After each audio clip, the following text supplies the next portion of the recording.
یہاں سے فوجیں چلیں گی، سیاہ علم برآمد ہوں گے، اور کوئی طاقت انہیں روک نہ سکے گی، ان کا منہ پھیر نہ سکے گی، یہاں تک کہ وہ ایلیا حضور کے زمانے میں یروشلم کا نام تھا، یہاں تک کہ ایلیا میں جا کر نصب ہو جائے. گویا کہ یہ جو ہمارے ہاتھ سے نکلا ہے قبضے سے، پہلے بھی عربوں کے ہاتھوں سے نکلا تھا بیت المقدس، یروشلم، عرب واپس نہیں لے سکے تھے.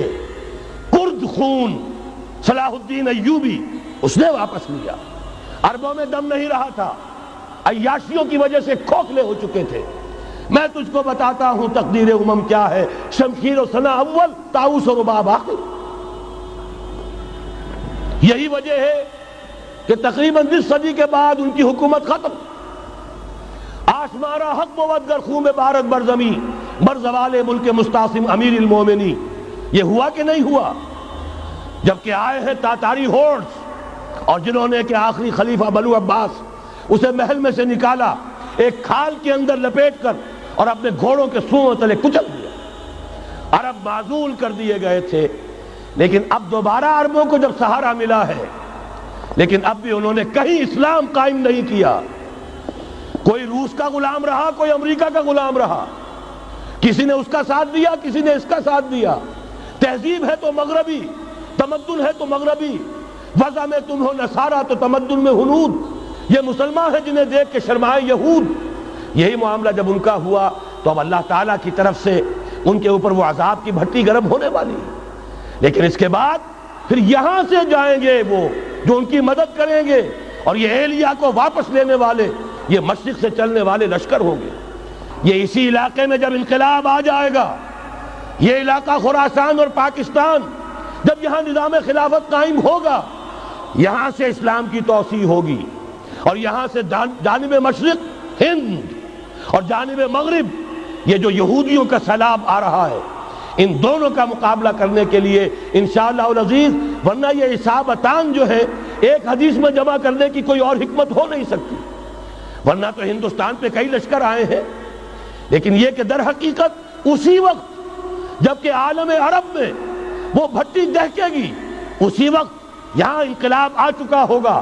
ایک طرف یہاں سے مدد کے لیے لشکر جائیں گے کہ جو مسلمان عرب جو ہیں ان کی مدد کریں گے، حضرت مہدی کے جھنڈے تلے لڑیں گے، حضرت مہدی کی حکومت کو مستحکم کریں گے، یؤتون للمہدی. دوسری طرف وہ ہندوستان کی طرف پیش قدمی کریں گے، اور یہیں سے جیسے اس وقت سیلاب نکلا تھا جزیرہ نما عرب سے، ایک داہنی طرف ایک بائیں طرف، ایران، افغانستان، ترکستان، ادھر مصر، لیبیا، الجزائر، مراکش، موریتانیہ، اسی طریقے سے انشاءاللہ اسی علاقے سے اس کا آغاز ہوگا اور بات آگے بڑھے گی. تو غرب اصل حاصل کیا ہے؟ یہ ہونا ہے، پچھلے آثار ثابت کر رہے ہیں کہ ہونا ہے، حضور کی احادیث بتا رہی ہے کہ یہی سے ہونا ہے. ہوا صرف یہ ہے ہم بھٹک گئے، ہمیں اپنی منزل یاد نہ رہی. میں تو بہرحال ان لوگوں میں سے ہوں جنہوں نے نعرے لگائے تھے پاکستان کا مطلب کیا، لا الہ الا اللہ. میں سن 46 میں یہاں حبیبیہ ہال میں قائد اعظم نے مسلم اسٹوڈنٹ فیڈریشن کے جس اجلاس کو خطاب کیا تھا، ضلع حصار سے جو 2 ڈیلیگیٹ آئے تھے ان میں سے ایک میں تھا. میں نے بہرحال اس تحریک میں بھی حصہ لیا ہے، ایک ننھے کارکن کی حیثیت سے لیا ہے، پھر حالات کو بدلتے اپنے آنکھوں سے دیکھا ہے. ہم کہاں سے کہاں جا پہنچے ہیں. ضرورت صرف اس بات کی ہے کہ آج ہمارا حال یہ ہے، ہماری قیادت، ہماری سیاست ان لوگوں کے ہاتھ میں ہے کہ وہ فریب خوردہ شاہی کے پلاح و کرگسوں میں اسے کیا خبر کہ کیا ہے، تب وہ تاب جاویدانہ.